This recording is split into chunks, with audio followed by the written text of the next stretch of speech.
미국의 수도 워싱턴에서 전해드리는 RFA 자유아시아 방송의 생생 토크입니다. 저는 진행을 맡은 김진국입니다. 지혜원, 이경아 기자입니다. 안녕하십니까? 안녕하세요. 예. 자, 하노이 회담이 성과 없이 끝나면서 이 회담 결렬에 대한 책임 미루기가 있고요. 거기에 따라서 앞으로는 미국은 제재를 좀 더 강화할 수도 있겠다. 또는 북한은 군사 위협으로 국면 전환을 꾀할 수도 있겠다라는 그런 토론이 뜨겁지 않습니까? 먼저 이경아 기자께 질문해 보죠. 유엔 대북제재위원회 산하 전문가 패널이 최종 보고서를 냈는데요. 1년 동안을 총종합한 거라고 볼 수 있죠? 예, 그렇습니다. 2009년부터 대북제재위원회 전문가단이 활동했는데요. 매년 한 차례 최종 보고서를 내고 있고 2007년부터 중간 보고서를 내고 있어서 이제 매년 2번씩 이렇게 보고서가 나오고 있습니다. 그래서 지난해 관련된 여러 가지 제재 위반 사항이 담긴 보고서가 지난 10일 공개됐는데요. 네. 자, 1년간의 내용을 종합했는데 네. 자, 어떤 내용이 있습니까? 그 여러 가지 대북 제재 위반 사항들이 담겨 있는데요. 올해 주목되는 그 눈에 띄는 점은 북한의 사이버 활동과 그리고 불법 환적, 역시 불법 환적이 그 제일 눈에 띄는 부분인데요. 네. 예, 남포항이 불법 환적의 허브 항구가 되고 있다. 네. 남포항에서 석탄과 석유가 이렇게 불법적으로 거래되고 있다. 네. 제일 거기서 문제를 지적한 것은 그 남포항에서 약간 떨어진 곳에 불법 송유관을 설치해서 북한이 그 원유 상한선 제한이 걸린 원유를 몰래 이렇게 수입하고 있다. 몰래 들이고 있다. 그 점을 전문가단이 지적했습니다. 네. 유엔 대북제재위원회 전문가 패널의 최종 보고서의 첫 부분은 그런 거잖아요. 북한이 여전히 이 핵개발 시도를 멈추지 않고 있고 또 유엔의 국제사회 공동 약속이라고 할 수 있는 이 대북제재 결의를 위반하기 위해서 이걸 피하고 불법적인 거래를 계속하기 위한 수법을 계속 강구하고 있다라는 건데 지혜원 기자, 자 이렇듯 제재 보고서에도 북한의 핵개발 야욕이 멈춰지지 않은 것 같다라고 평가하고 있는데요. 자, 이번 주에는 미국 의회 관련 연구기관에서 발행한 보고서에도 북한이 영변 핵개발 시설을 폐기한다 하더라도 핵을 계속 개발할 수 있을 것이다 라고 진단한 보고서를 발표했다면서요. 미국 연방의회에 주요 정책 분석을 제공하는 의회 조사국이 얼마 전에 2차 미북 정상회담에 대한 평가 보고서를 내놨습니다. 네. 그러면서 이 보고서에 따르면 미북 간 북한의 핵과 미사일 프로그램에 대한 주요 쟁점 사안을 제시했는데요. 이 중 하나가 이제 북한의 핵 물질 생산 시설이었습니다. 네.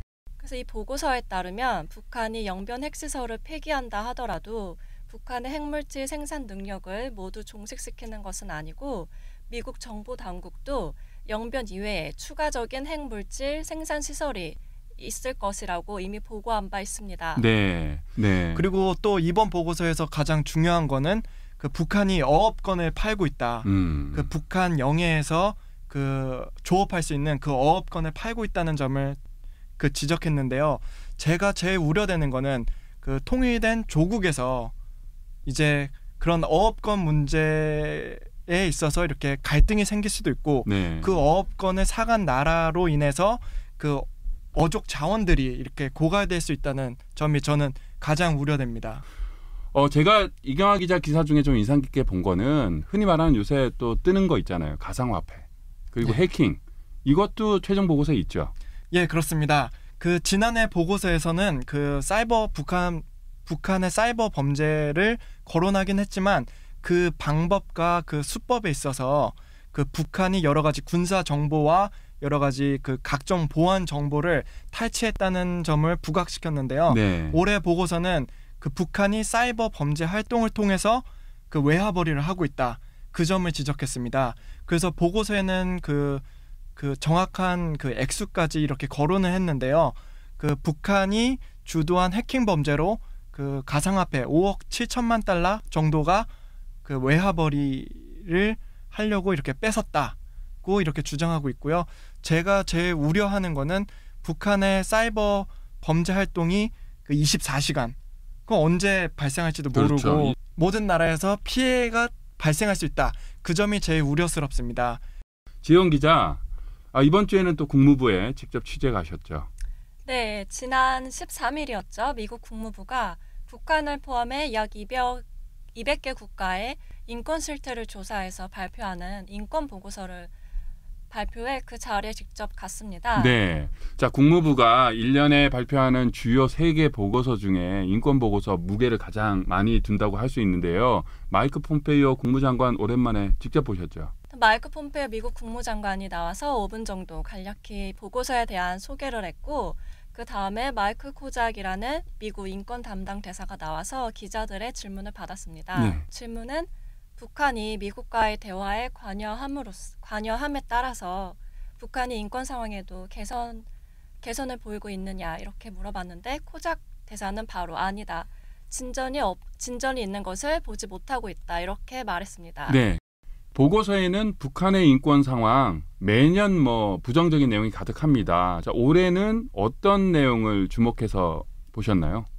올해는 사실 북한에 대한 보고서가 29장 분량이었는데요. 일단은 지난해 보고서와 비교해서 가장 눈에 띄었던 점은 네. 지난해 같은 경우는 북한 주민들이 북한 정권에 의해서 자행되는 지독한 인권 침해를 당면하고 있다. 이렇게 직접적으로 서술을 했지만 올해 같은 경우는 제일 첫 번째 페이지에 이제 그러한 지독하다 이런 표현이 빠졌습니다. 그래서 사실상 미국 정부가 북한과의 비핵화 대화를 염두에 두고 수위를 낮춘 듯한 모습을 보이는 걸로 보였습니다. 그러네요. 전문가들 입장에서는 미국이 아무래도 유엔에 남아서 이렇게 중추적인 역할을 했으면 좋겠다. 그런 생각을 많이 하는데요. 근데 다른 여러 인권 단체들이 또 생각할 때는 그 유엔 인권 이사의 이사국 회원 중에 그 예를 들어서 중국 같은 경우는 그 강제 북송을 하는 그런 경우가 있는 나라인데 그런 나라들이 있는 그 인권 이사회에 미국이 회원 탈퇴한 거는 잘했다. 이런 의견도 있습니다. 자, 이번 주 생생 토크는 지난달 말 하노이 회담이 결렬되면서 혹시나 미국과 북한이 대결 구도로 돌아서는 것이 아닌가라는 의구심에서 시작했습니다. 하지만 기자들과 얘기를 해보니까요. 인권 보고서, 미국 정부에서 인권 보고서를 냈지만 그 언어는 수위 조절을 했었고 또 유엔의 제재 보고서도 북한의 인도주의 지원을 위한 소위 말하는 화이트 라인, 이 면제 품목도 좀 넓혀야 된다, 많아야 된다라는 그런 항목도 추가되면서 북한과의 대화나 지원의 길을 더 넓히기도 했습니다. 자, 오늘 생생 토크 지영 기자, 이경아 기자와 얘기 나눴습니다. 오늘 감사합니다. 감사합니다. 감사합니다. 네.